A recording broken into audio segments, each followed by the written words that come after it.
အနာဂတ်မှာပွင့်တော်မူမဲ့ဖျားတစုအကြောင်းတော့ကြားဖို့ကြမှာပါ။ဒါပြည့်လေအဲ့ဒီဖျားလောင်းဟာကျွန်တော်တို့ရဲ့လက်ရှိဖျားရှင်လက်ထက်မှာပဲယဟန်တပါအနေနဲ့ရှိနေခဲ့တယ်ဆိုတာတော့သိကြပါသလား။ဒီနေ့တော့အချင်းတွေကိုကြော်လွားပြီးအဲ့ဒီလျှော်ဝှက်စမ်းကြတဲ့ဇက်မြစ်ကိုတစ်ချက်ထင်ဆန်းကြည့်ရအောင်။ဒီမေခွန်းရဲ့ဖြေကိုရှာဖို့ဆိုရင်လေကျွန်တော်တို့ကဂေါတမဖျားရှင်လက်ထက်ကိုပြန်သွားရမှာ။အဲ့ဒီမှာရှိတဲ့အရန်ကိုရိုးရိုးလေးနေတဲ့ယဟန်တပါရဲ့ဇက်ကြောင်းကနေအစချီရမှာပေါ့ဒီဇလန်ရဲ့အဓိကစက်ကောင်ကတော့အရှင်အဇိတာလို့ခေါ်တဲ့ယဟန်တပါးပေါ့သူကဂေါတမမြတ်စွာဘုရားရဲ့တန်ဃာတော်တွေထဲကတပါးပဲ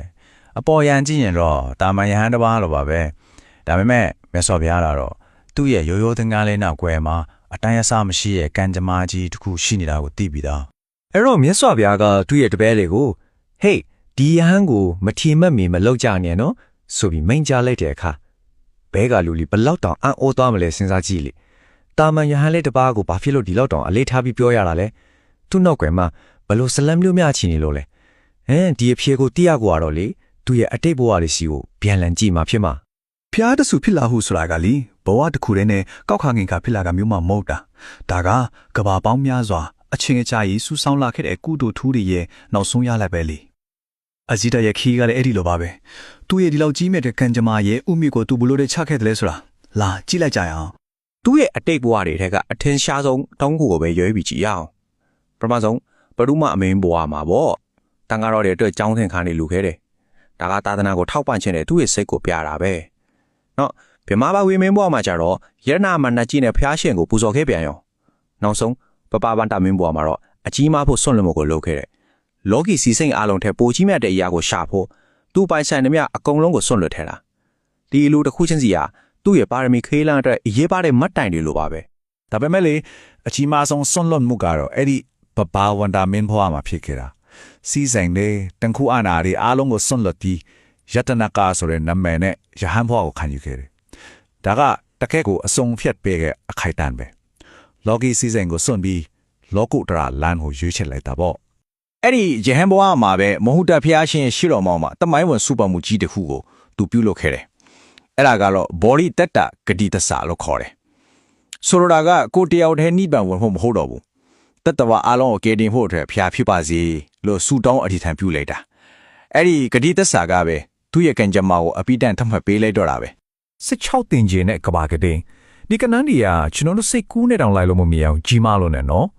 ချက်ကွာရီအချင်းချင်းဖြစ်အချင်းချင်းပြတ်နေတဲ့အချင်းကာလာကြီးလေ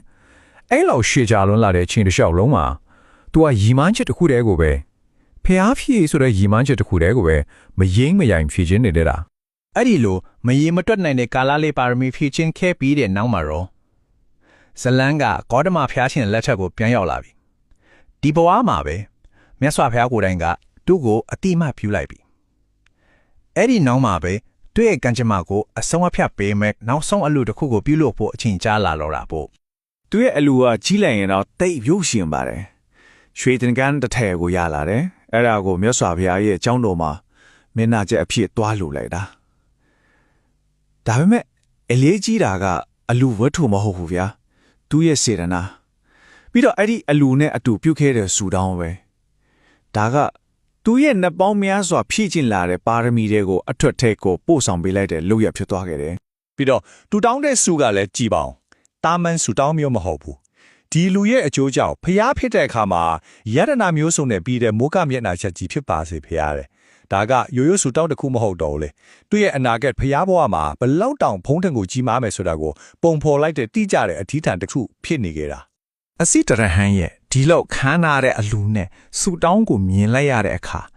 အဲ့ဒီမှာရှိနေတဲ့ပရိသတ်အားလုံးရဲ့စိတ်ထဲမှာမေခွန်းတစ်ခုကတညီတညွတ်တီးပေါ်လာတယ်အဲ့ဒီမေခွန်းကိုလူတိုင်းကိုစားဉာဏ်ပညာအရာမှာအေတတက်ရတဲ့အပြင်တာရီဖို့တရာကမေးလျှောက်လိုက်တဲ့အခါမှာတော့ဒီဇလန်းကအထွတ်အထိပ်ကိုရောက်သွားတော့တာပဲအဲ့ဒီမေခွန်းကိုအကြောင်းပြုပြီးတော့မြတ်စွာဘုရားကကဘာပေါင်းများစွာလျှို့ဝှက်ထားခဲ့တဲ့အနာဂတ်ဗျာဒိတော်ကြီးကိုမိန့်ကြားတော်မူတော့တာပဲဟုတ်ပြီအစိတရရဲ့နောက်ဆုံးကံကြမ္မာကိုထုတ်ဖော်ပြရမယ့်အချိန်ရောက်လာပြီဗျာဒိတော်ရဲ့အစာမှာ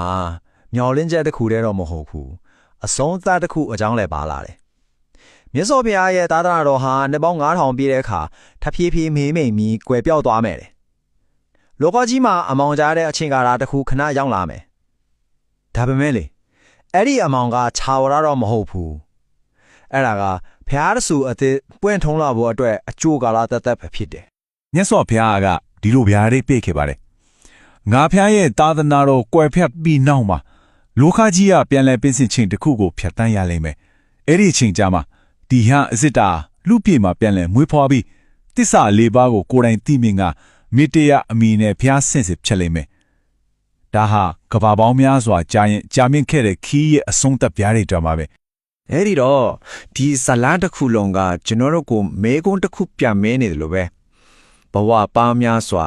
အချိန်အကြာကြီးမယိမ့်မရိုက်တစိုက်မမတ်လှုပ်ဆောင်ခဲ့တဲ့ရည်ရွယ်ချက်တစ်ခုရဲ့စွမ်းအားကဘလောက်တောင်ကြီးမားနိုင်တယ်လဲဆိုတာပေါ့